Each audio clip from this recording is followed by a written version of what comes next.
Stop scrolling! These oven-baked chicken thighs come out crispy outside, juicy inside, and you only need one tray and a few simple spices.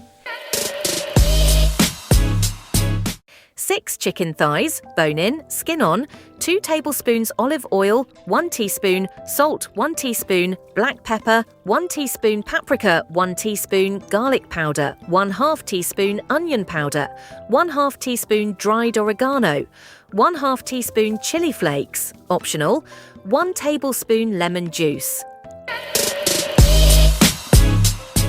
Preheat your oven to 200 degrees Celsius. Line a baking tray with parchment paper or foil.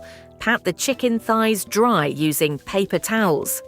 In a bowl, mix olive oil, salt, pepper, paprika, garlic powder, onion powder, oregano, chili flakes, and lemon juice. Rub the seasoning mixture all over the chicken thighs. Place the chicken thighs skin side up on the tray, leaving space between them. Bake for 35 to 40 minutes until the skin turns golden and crispy and juices run clear. Broil for 2 to 3 minutes at the end for extra crispiness. If you love easy oven recipes, hit like, subscribe for more delicious meals, and comment below.